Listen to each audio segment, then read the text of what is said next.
Imagine we are all coming together after a long time, and it's good to see faces of those that have experienced COVID firsthand.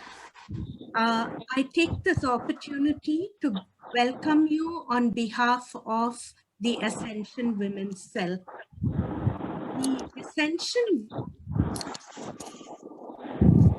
just to let you know that this particular session is getting recorded, except for the question and answer time when we feel there may be deep questions asked, and we welcome those questions. So that time we will put off the recording.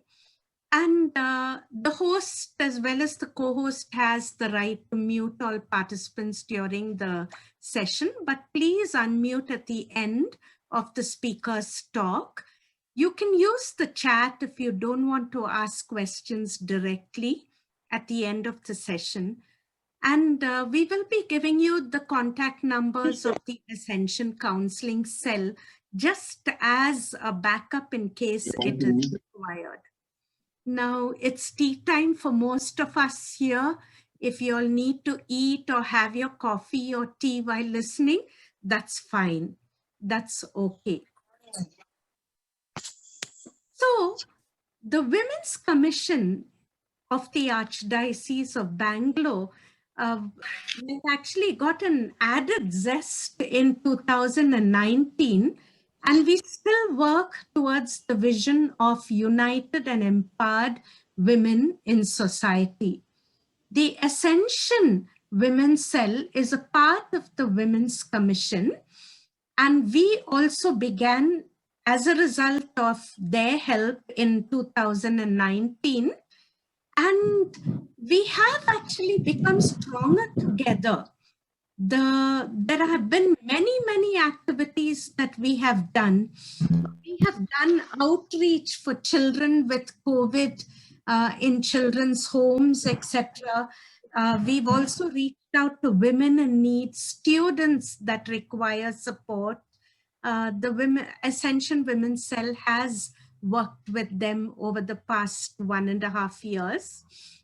We've also done learning webinars, the most recent being on menstrual health. But in the previous year, we've done on cyber safety, we've done on parenting skills, etc. also to be able to deal with what is the challenges women face. Empowering women in terms of even thinking of tailoring programs, some kind of income generation has also been, is underway at the moment. There's been a library that we thought of also as part of connection. We have connected the needy with resources, like, for example, those children that I spoke of from who had COVID were connected to breads and other resources also. Our children have got tabloids because of our connection with the Women's Commission also, to be able, tablets, to be able to continue their education online. So we have also seen to support and praying. We have supported each other within the Women's Cell itself, and there have been masses and there have been prayers, there have been rosaries that have brought the women together. To Stations of the Cross also was there, that we prayed together also. The pandemic is actually a health crisis. It's a major health crisis for women. And it's something, not because women are only at home and have to take care of children, but also because women are working and now they need to work at home because of the pandemic. And I mean, women have also been the major caregivers. So maybe there were certain ideas they got from the net, like I pulled this out of the net just now, but today we felt A lot of women who do caregiving don't really look at it as something that they need support with, because they are women. They are supposed to do it. Me, a caregiver, is a lot of the times people who are women tend to say. So today we want to let you know that as caregivers, every one of us is acknowledged, and we do need support also. So for mental health and well-being, we need to take care of ourselves also. So with these little bits of how we are going forward, let me ask Veronica to start with the opening prayer. Yeah. Um, Yes, Laura. yeah. Okay. In the name of the Father, and of the Son, and of the Holy Spirit.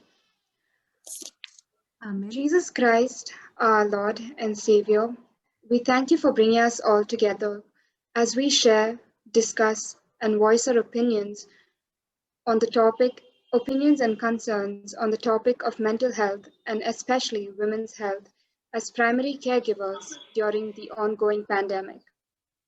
We invoke your blessings on each one of us as we begin this session. In Mark chapter 10, verses 45, it says, "For even the Son of Man came not to be served, but to serve others." Let us accept our cross willingly and cheerfully, even as we try to balance our daily life. We women who are born nurturers, being the fulcrum of the family, much is demanded from us physically and emotionally. We are highly sensitive to others' needs and most often neglect our own health and well being. Dear Lord, help us to accept our limitations even as we strive to do the best for our family and our loved ones. Let us understand that we are vulnerable too, and help us overcome the guilt and inadequacy we feel when things are beyond our control. May the patron saint of caregivers, Saint John the Evangelist, intercede for us, and our dear Mother Mary give us strength as we trudge along in this pandemic. And may the Holy Spirit fill us with hope and divine peace. Amen. Thank you, Laura, for that beautiful prayer. I now ask Reba, and it's so good to see Reba face to face online, to introduce our speaker of the day. Thank you, Edwina. Am I audible? Yes. Thank you. Hello, everyone. Good evening. I've been given the pleasurable task of introducing our guest of honor for today, Dr. Priyadarshini Deo. An accomplished medical professional, Dr. Priyadarshini Deo has an MA in Medical and Psychiatric Social Work from TISS Mumbai, an MBBS in Alternative Medicine from the Institute of Alternative Medicine's Kolkata, and a PhD in Psychology from SNDT University, Mumbai. She is currently associated with the Kokilaben Dhirubhai Ambani Hospital and Medical Research Institute, Mumbai, as a full-time consultant counselor, Center for Cancer and Palliative Care since March 2009. Prior to that, she's worked with the Indian Association for Promotion of Adoption, the Family Welfare Agency, which is also known as the Kshitij Mental Health Center, and the Messina Hospital. She has also, to her credit, several papers on issues related to end of life at various various forums, especially the Indian Association of Palliative Care, at international conferences, which have published in the Indian Journal of Palliative Care. And apart from that, she also has a publication in the Journal of Psychosocial Research titled Life Skills Manual for Mentally Ill Individuals who are under partial or full remission. And that isn't all of it. Her core expertise lies in general counseling for people having all types of mental health issues, as well as those having major mental illnesses for all age groups, and specifically in grief counseling for caregivers of patients having life-threatening illnesses and for those in palliative care. She is also a PhD guide in psychology and social work at Sri Jagdish Prasad Jabarmal Tibrewal University. She is a field work supervisor for students and interns pursuing bachelor's and master's degrees in social work and psychology. And apart from all this, she's a member of the Bombay Psychiatry Society, Council of International Fellowship India, the Family Welfare Agency, BPNI, and Global Alliance for Sustainable Development. Her presence has also been felt abroad, and she has represented India in Sweden for a 5-week international exchange program for professional social work practitioners through CIF India. She can be reached, and I will send that to you in the chat. She can be reached on her mobile number as well as her email ID, which I'm sharing in the chat. And with that, on behalf of the Women's Cell of the Ascension Church, we extend a very warm welcome to our guest of honor, Dr. Indra Priyadarshini Deo. Over to you. Thank you so much.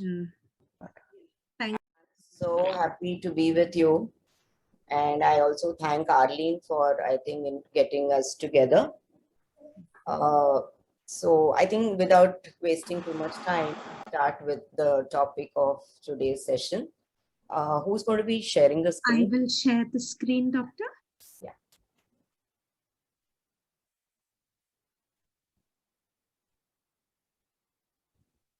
Oh, 1 minute. Let me just see where it's gone. Give me a moment.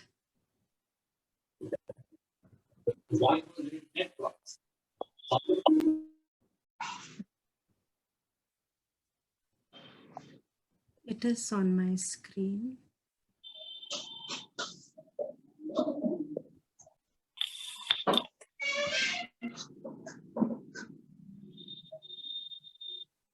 While Edwina is doing that, just to say hi, Priya, and so lovely to have you on the Women's Cell here in Bangalore.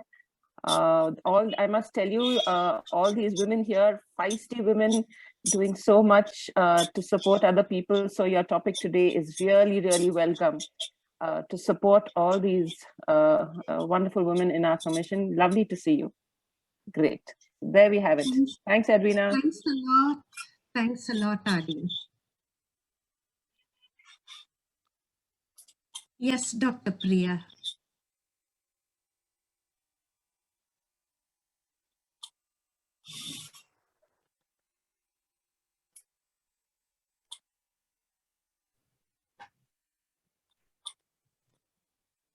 Can we have a full version?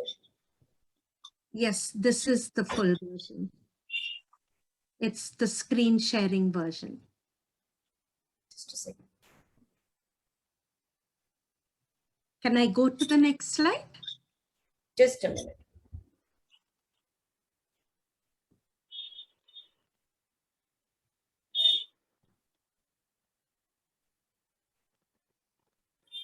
Okay. Yeah, next slide. So yes, we'll be talking about the pandemic and women's health and of course mental health, and because they are, I think, in India they are the primary caregivers, and our social setup is such that family is given a lot of importance and things like that. So let's see what is there ahead. So health, if I define health as per WHO, we all know it is not the absence of disease, and it is a metabolic efficiency. And you have to be functional, you have to be in a state of complete physical, mental, social well-being, and of course not just the absence of any disease. And then when we go to mental health, or when we see the different types of health, there is of course a physical health, there is mental health, there is social health, there's emotional health, and there's a spiritual health. Because all these have to be in unison to have full good health. And when we go on to mental health, yeah. So again, mental health is not only the absence of a mental illness. Like, if I don't have a depression, so I am mentally healthy. That's not how it is. It is, when an individual is able to cope with day-to-day stresses, you can work productively, you can take care of your family, you can manage yourself emotionally, socially, and also make a meaningful contribution to society. So that is how WHO had defined mental health in 2007. Yeah, next. And when we see, I purposely put this slide for gender and mental health because mental health varies as per gender. Women are more likely to be diagnosed with anxiety, depression, and men tend to be more towards substance abuse and antisocial behaviors or disorders. And what is depression? Now, very easily, in our family and friends also, are you depressed? This is something very commonly asked to women. So that is basically a lack of autonomy. That is, you cannot control, your own life that is associated. And that can be termed as depression. Again, socially determined gender norms, roles, responsibilities, the way society, especially, it's not only in India, I think it's all over the world, where the responsibility of child rearing or taking care of old people or taking care of sick people or taking care of a family is normally given to women. It's like men have to go out and earn and women have to stay at home.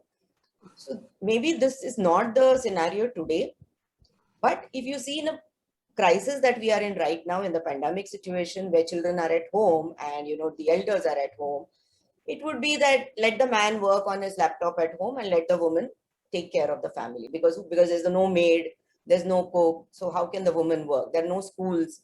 So the responsibilities, not only given by society, but also women tend to take it, like you mentioned, Edwina. Women themselves feel that, okay, it's easier for me to take care of the family than to go out and work.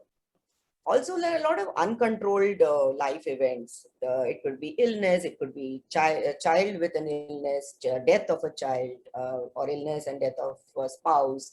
The spouse being imprisoned for some reason. There could be job insecurity. There could be dangerous neighborhoods, hazardous workplaces. All these also significantly, higher the risk of depression in women than in men. The same problem in men, of course, if men are going through these same crisis situations like illness of a wife or death of a child, imprisonment, same crisis, you will see them more bending towards tobacco, alcohol, drugs, violence. So that is the difference we see in both the sexes. Can I have the next slide? Yeah. Okay. Now coming to what is mental health and what is mental illness. They are two different things, of course. And when we are not able to take care of our mental health and our mental health keeps deteriorating, at some point it can lead to a mental illness. So what is mental health? It's your emotional and psychological social well-being. So that is how we feel about ourselves, how we feel about others. Like it could be our near and dear ones, it could be society, it could be at work, how we feel about them. And are we able to meet the demands of life? Because all of us, right from the time a child is conceived till death, the child till death, there is stress. It could be in the womb, it could be out of the womb, it could be during birth, there is stress all the time. And it is that the human being is so adaptable that we do learn to cope. Majority of people can cope with stress. Yeah, next. Now, when we talk of mental illnesses, as I said, when a mental health issue keeps on going and you're not able to take care of it, it can at some point, lead to a mental illness. So there could be a problem in your thinking, there could be a problem in your mood, there could be behavioral problems. There could be, so many biological factors, a lot of issues that can lead to mental illnesses, out of which, as I said, genetics. If your parents, one of your two parents, or your, your other blood relatives have mental illness, there is more chance that you may inherit. There is more risk that you will inherit a mental illness. Also life experiences, if there is too much of trauma, there is rape, there is abuse, there is somebody has been shot, for example, in the family, anything violent happening, it can also, a person can end up with a mental illness, and if there is a family history of mental illness. So it is a health problem that significantly affects how a person thinks, behaves, whereas a mental health problem can also affect how a person thinks, feels, and behaves, but to a lesser extent than a mental illness. So there'll be phases where there'll be low and high mood fluctuations in mood, but a person can manage and is able to cope and still leads a fairly normal life.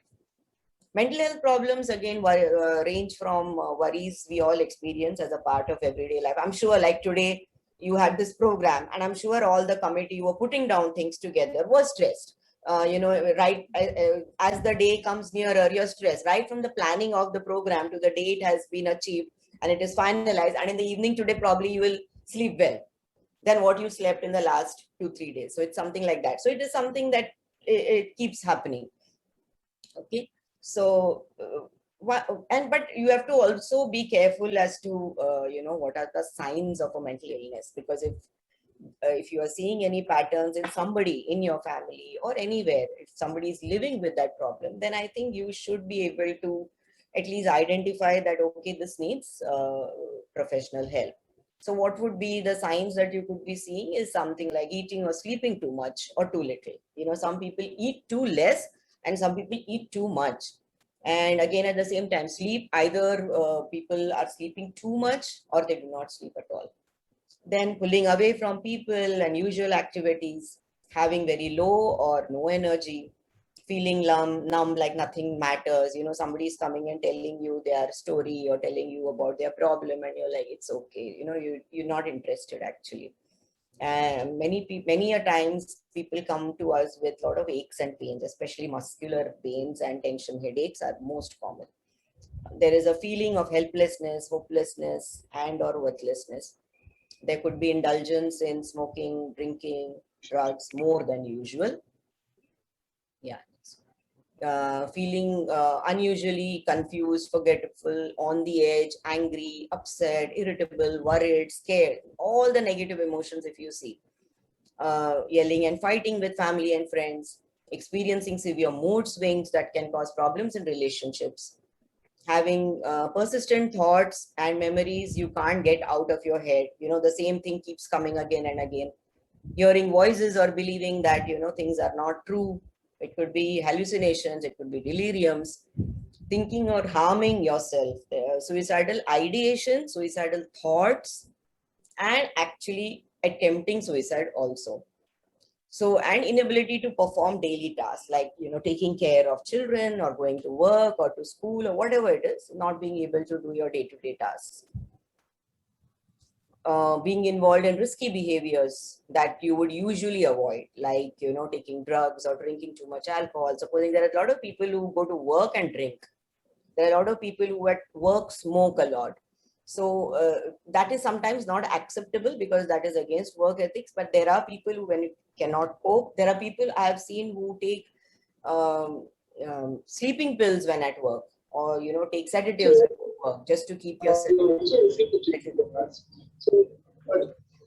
Feeling tense or restless, crying for no apparent reason. Sometimes you just break down, cry, and then you're better, and then you feel sorry and or just feel sad or down, having trouble concentrating or remembering things, having lots of negative thoughts, or unusually feeling worried or stressed. Now, what are the causes? I don't know if you know what could be the causes of mental illnesses or mental health problems. As I mentioned earlier, one is the biological factors that you could have inherited. Then life experiences, as I mentioned earlier, abuse, neglect, loss of someone close to you, or seeing something very, very, dangerous in your life. If you see a lot of war soldiers tend to end up with PTSD because of the, the trauma that they go through. Hormonal changes in women, especially during menstruation, before menstruation, having irregular periods like PCOS or PCOD, changes during pregnancy or post-pregnancy, or during menopause or post-menopause. If you have suffered a traumatic brain injury, there are a lot of people who may have met with an accident or due to some brain injury like an infection or something, or if can have some kind of a mental illness. Also, when you're dealing with disabilities, if there are people in the family who have a disability or a long-term physical illness like cancer, stroke, Parkinson, dementia, people who are on dialysis, so it is not necessary that the person has these physical illness. It could also be that you're a caregiver of a person who is having these kind of illnesses, and taking care of a sick person can also sometimes lead to a mental health issue or maybe a mental illness, especially the long-term illnesses like I've mentioned: cancer, stroke, Parkinson's, dementia, dialysis. These are some of the diseases which are very long time. It's like you have to live with these things till your end of life. And it's not that it's a small sickness, it's a small surgery, it's over and you're back to normal. So this is a prolonged kind of an illness. So there's a lot of caregiver burden also here. And individual factors, like, all of us are very different in the way we approach our coping with stress. Some people are very poor self-esteem, they have poor coping skills, and they have the way they think. That could be also a reason why some people are more prone to certain kinds of mental health problems or mental illnesses. Then current circumstances like stress at home, stress at work, monetary problems, difficult personal relationships, abuse at home, or some issues that you're going on with, that are happening in your family, maybe with your in-laws, or with a partner who is drinking, or with a child who is bullying at school. A lot of things that can be happening in your personal front or your work front. Also long-term and acute stress, that, as I said, this, for example, abuse, or a partner who has a drinking problem, or somebody who is cheating. So this is a long-term stress. Use of alcohol, drugs, and substances can also lead to mental illness. In fact, it's said that people who drink or abuse substances, we treat them for the mental illness, not for the fact that they are abusing the substance or drugs, but it is a mental disorder. Cognitive patterns, such as constant negative thoughts and low self-esteem. Also social factors, like if you're isolated, you have financial problems, you have family breakdowns, there's violence. So all these social factors also can contribute to a mental health issue. Next. What are the common mental illnesses? The common mental illnesses are anxiety disorders, mood disorders, psychotic disorders, personality disorders, eating disorders, behavioral or other childhood disorders, addictive disorders. The behavioral or other childhood disorders, if not resolved in childhood, can lead to personality or other behavioral disorders in adulthood, like addictive disorders, alcohol, substance, smartphone addictions, internet abuse, and also antisocial behaviors. Next. Okay. Now there's a new thing that has sprung up during this pandemic. With the rise in casualties that we are seeing during the pandemic, most common mental health concern today is the post-prolonged grief disorder. Prolonged grief disorder was a disorder earlier also, but it is more seen in our practice. It is more frequently seen in our practice because we do a lot of online counseling, and a lot of my patients who have told me that they're not able to overcome the fact that, a parent has died, or both the parents have died, or the whole family has died during the pandemic. So what is it? It's a preoccupation with the deceased, accompanied by anger, guilt, helplessness, that, I couldn't do anything. I couldn't save them. I wasn't there for them. I wasn't present during their illness. I couldn't be in the ICU. I couldn't be in the ward, and people have died in hospitals and ICUs. So there's a lot of intense emotional pain associated with it. And it is said that it is worse than PTSD. Since deaths are unexpected, traditional grief rituals are absent. We have the burial and a function, and you have family coming to attend it. Then we have a thing after, because you can't have a lot of people coming if somebody has died during the pandemic because of the norms that the government has put, and also the fact that it is a little risky. So there is no social support at that at this point. There is no physical support, there is no social support, nothing is available at this time. And it is anticipated that prolonged grief disorder will become a major public health concern in the future, especially since even now in India, if you see, we are still wearing masks. Most of us are vaccinated, but still it is a public concern. And somehow it is said from studies that have been conducted that it will become a major public health concern in the world, actually, in the future. Yeah, next. I think we missed a few slides, especially the woman part. Yeah, I think back. I can see. Yeah, go behind. Yeah, even more. Yeah, this one, the pandemic and mental health. So when we talk of pandemic and mental health, it has taken a toll on everyone's mental health. All of our mental health at some point has got affected. Yeah, the whole world, and especially for women, we all know that it has got worse. The combined pressure of job loss, familial responsibilities has increased stress, because most of the women are juggling with job losses, and they are the ones who are taking care of families. So juggling, and what has happened is, over the years, or maybe over the last 30 to 50 years, women have been more empowered. They go out to work. So the way they have been oriented is, they leave the house in the morning, come back in the evening. So they have little time to spend with the family. They may be having weekends. So it was a little okay to manage. And suddenly to be have worked for 20, 30 years and to sit at home is a big challenge, because you're not used to that kind of a thing. The people who are highly educated and go to work, so they have, even women, I'm talking about women, they have had spent about 25 years studying, outside their hometown or within their hometown. So they have been in college, and then they have entered the workforce. And then after the workforce, working for 20, 30 years, suddenly to sit at home, it's pretty tough, because the children being in the house, or it's messy, and no maids, a lot of things that have happened. So women, as we have spoken earlier, have been spoken about as the nurturing sex, and perhaps best suited to provide childcare and care for the home. This is largely related to entrenched cultural ideas about gender roles, and the perceptions have put undue pressure on women during the pandemic, leading to further stress and increase in the association of mental health conditions.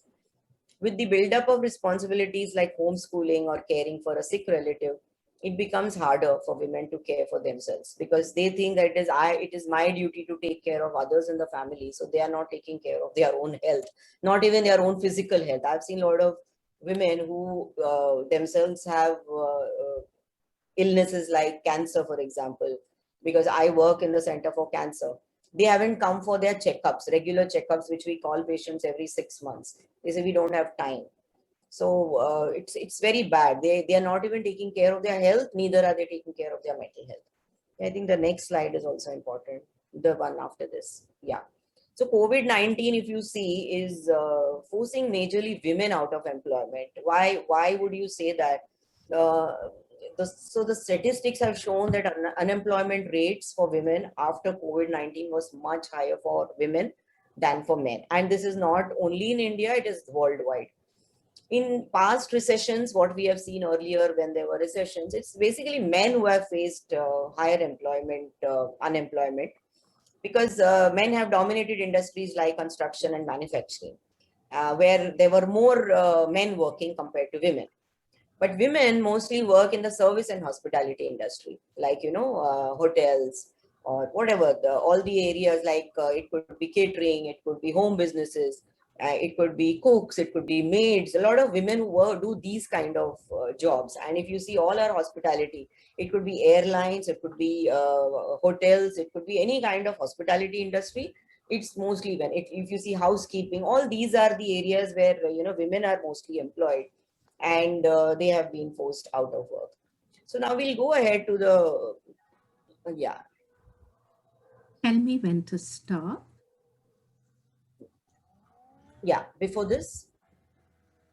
So how do you improve your mental health during COVID times? Wow, this is, I don't know how much of it will help you, but I think if you do these things, it will definitely, because it helps all of us also in the work we are doing. So first and foremost, I think talking about and expressing your feelings is very, very important, especially to your family members. Like, supposing the men in the house are working on their laptops or on their screens, you will see they have their shower and they just throw their towel here, or they throw their clothes there, or they eat the food and they just throw the utensils in the sink, or they take food by themselves and leave the kitchen dirty. All these are general areas where women get upset and angry, because even I do that. So I think talking about this is very important. And, it's not necessary that you have to do all the work in the family. It may be expected, but I think it's important to talk to your family members and share the responsibilities. Everybody has to be, responsible, because everybody is at home right now. And it is important that everybody shares the responsibilities. That will reduce your, burden. Also, many a times after the pandemic, we have stopped going out, no socialization. So everybody is on their mobiles, YouTube. It can be cooking videos also, but you're constantly looking at videos, how to make cakes, how to, make pasta, and you're trying all different dishes. So you're all the time watching YouTube videos or Netflix or Amazon. So that's how most of us are spending time, those who are at home. So I think first and foremost, we need to consciously work on it. We can't just keep telling children that don't see so much on your phones. Now, children have no option. If they're studying from home, they have to only be seeing at their phones and laptops. But if possible, if you can do it, try to reduce your screen time, or at least time it. Put a timer as to, how much time you can. You should take some time off from screens. In our ophthalmology OPDs, most of the people are coming with an increase in their specs number, because I think too much of time is being spent on screen. Some kind of exercise is important. It can just be relaxation, deep breathing. You don't have to do too much of things. It can be just simple skipping, or it can be, anything where you feel healthy. It's not that you need to routinely do a particular number of sets, but some kind of exercise is very, very important, because obesity is another problem that women are facing during the pandemic.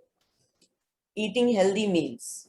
You can't keep eating cakes and pastas every day. You need to take care of your health by eating properly. Getting enough sleep. Since we do not have this pressure of getting up in the morning and going to work, everybody's sleep routine has somehow got affected. We normally used to sleep by 10 or 11 in the night. Now people sleep at 1 and 2 and 3, because they don't have to get up in the morning to rush to work.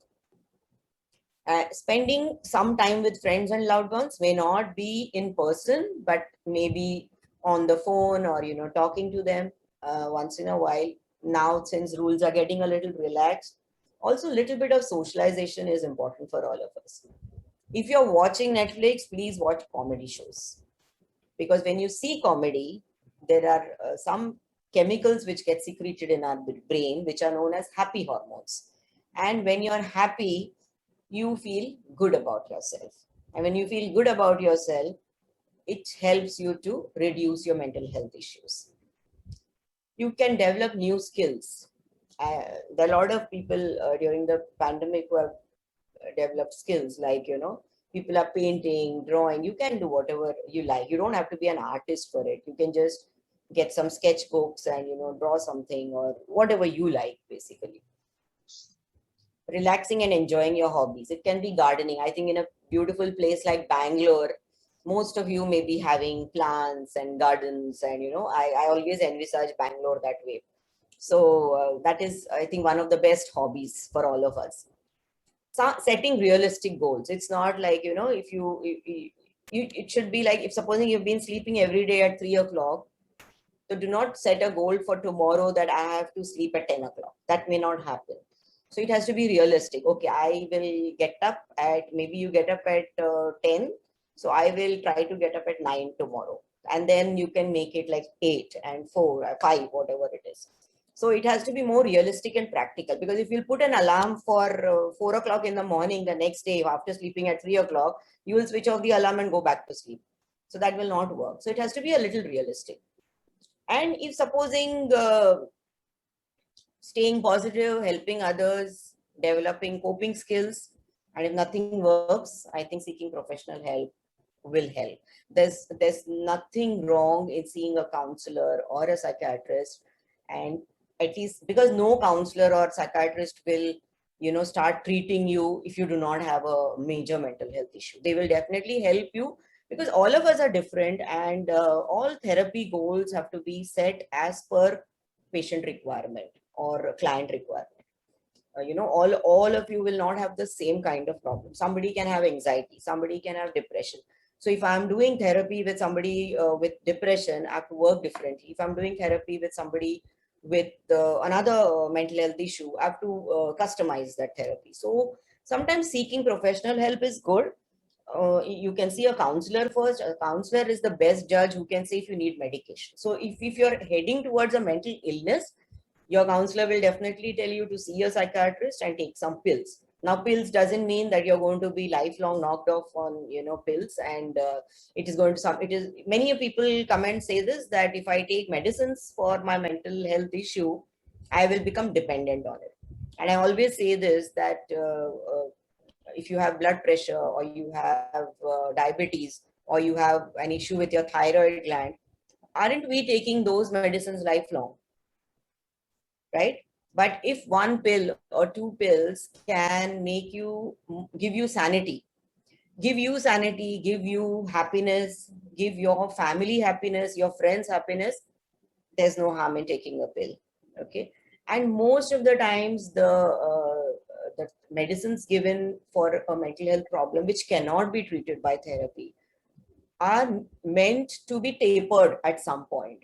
And if they are not tapered and you have to take it lifelong, there is no problem, because do not ever feel that, you know, the brain is a different organ than your body. If your pancreas are not working, you're taking something for insulin. I mean, for the insulin regulation, you're taking something for your diabetes. If your heart is not working properly, you're having blood pressure. If you have cholesterol and you have a problem, then you need to take something for it. Same way, if your brain is not working properly, which basically takes care of your whole body and everybody in the house and outside, then there's no harm in taking a medicine that will keep you healthy and happy. So I've given a few, the next slide, if you see, I've spoken about relax. I think most of you know what is relax. So is it important to relax? It is, right? All of us need to relax. What you can do to relax now, you don't have to sleep like this, but you can if you want to. So you have to basically indulge yourself in activities you enjoy. It could be, you know, we can use our senses. We have like, we can hear, we can smell, we can feel and touch, we can see. There are different stimulations which help. So people who like to hear can put in some music and just relax. You can put a scented candle or have an incense, some nice fragrance around your house. You can have some music, or you can visualize by, imagining beaches, or, whatever you like, nature, visualizing nature. Tactile, you can have a hot bath. The way you can relax is, see, when we have a bath, don't we feel good after? Or you can have a massage or whatever it is that can help you relax. The next,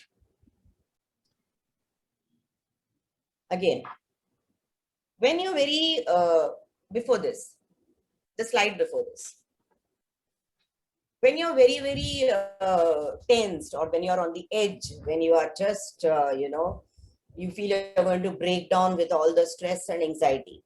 So you just learn to breathe. Now, what is breathing? Breathing we all do automatically, right? We all breathe automatically. But breathing by putting your hand on your belly and one on your chest, You can sit down and lie down and do it. And you have to just take, it's not, what do you say? It is not just counting how many breaths you're doing, but it's, the fact is you have to take a deep breath, that is inhale, and slowly exhale. And if you do this for 5 minutes in the morning and 5 minutes in the evening, or for 10 minutes, it is going to improve. As I said, these things secrete endorphins, and they are the happy hormones. It will help your muscle tension, your headache, everything to relax. So the other form of helping yourself if you have a mild mental health issue is breathing. And the third thing that I will be telling is mindfulness. Mindfulness is not meditation. Many a times, therapists tell you do meditation, it will help you. Or your friends and family advise you, do meditation, it's very good for your brain. But actually speaking, none of us, unless you're a sage or a yogi or somebody, it's very difficult to meditate. Okay. So it is really tough, like what it is showing in this slide. So what is meditation? It is slow breathing, and it is a tendency for the mind to focus on the breath. So when you take a breath, when you close your eyes and take a breath, it automatically happens after 2 breaths. What happens is you wander. You wander and think, oh, have I kept something on the gas? Or have I left some chore behind? This frequently happens. All of us go through this. Now, when that happens, it's okay for your mind to wander. Come back to your breath. Okay? Again, try to concentrate and take a breath.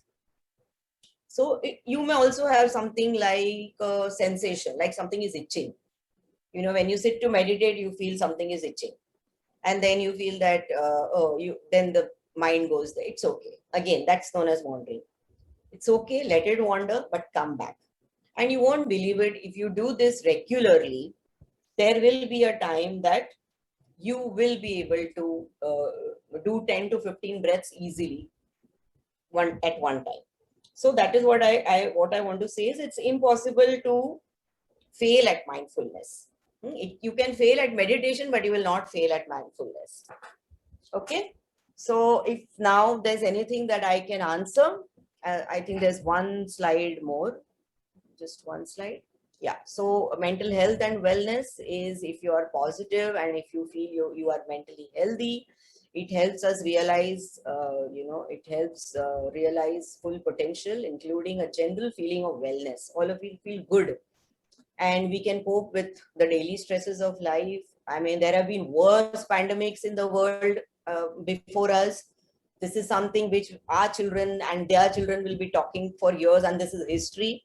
And we are a part of this history. I think that is something which you have to always praise yourself. Okay, I was born during the COVID, I was alive during the COVID-19, or I have witnessed all this during the COVID-19. You can work productively.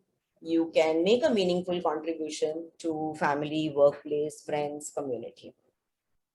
So I end my talk here, and if you have any questions, I would be very, very happy to answer. I try to make it as brief as possible so that I don't bore you.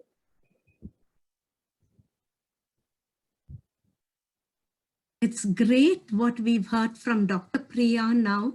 And if we have to just summarize what she has taught us, it's what is health, what is mental health, and mental health is the ability not only of coping with stresses, but also knowing what our feelings are and being able to cope with those feelings, working productively, and making a contribution to society also. And when Dr. Priya was talking about the difference between mental ill health and illness, she brought out so clearly how, it's illness when it starts to interfere with our daily life functions. She brought that out so clearly. And right up to how do you recognize mental illness, the types of illness, and how do we keep healthy? Definitely, more importantly, is because we are women and because of the gender role that we play as women, the mental stresses and illness that can come, what Dr. Priya actually stressed on is, if we need help, it's best to reach out for help. We reach out for the heart attack. We reach out even for a fever. We reach out for COVID. Why not for also mental challenges that we are going through? And the Ascension counseling cell is there as a step that you can look at. I will put the phone numbers for contact. You have Mr. Raja Shanmugam, who is on your, who is also here, who coordinates the Ascension counseling cells activities. We could be the one that could also tell you whether you need to see, because referrals are also something of what we do. So the counseling is done free of cost also. So let's start with the questions. If you all have questions, would you like to ask it, and how do we do that? Would you like to put a sign, you know? Yes, yeah. Okay, to come in with the vote of thanks. Okay, Yeah. keeping, and those that have more questions, if you could, you know, WhatsApp us on the group. We'll also, I'll put an email ID out here. You could WhatsApp on that and we would pass it to Dr. Priya, get the answers, or the Ascension cell itself, counseling cell, would answer those questions. Over to you, Shanti. One thing I wanted to just share. Yes. So when we say go to a rehab center, because I have taken care of a rehabilitation center for more than 10 years. And, you know, we have a lot of activities there for all kinds of people with mental illnesses, major mental illnesses. It's not only counseling or therapy. There's a psychiatrist, as Arlene mentioned, there's a psychiatrist, there's a psychiatric social worker, there's a counselor, there's a clinical psychologist, there's a yoga therapist, there is animal therapy, animal assisted therapy that we used to do. We also used to do cooking skills, like, you know, once in a month, all the clients will bring something from their home and we would actually cook, because we want to teach them to become independent in life. That is the whole aim. Along with that, a lot of, you know, follow-ups with their medications. We used to have a support group for the caregivers, the families used, family support group used to be. So there are a number of activities that happen in rehab centers.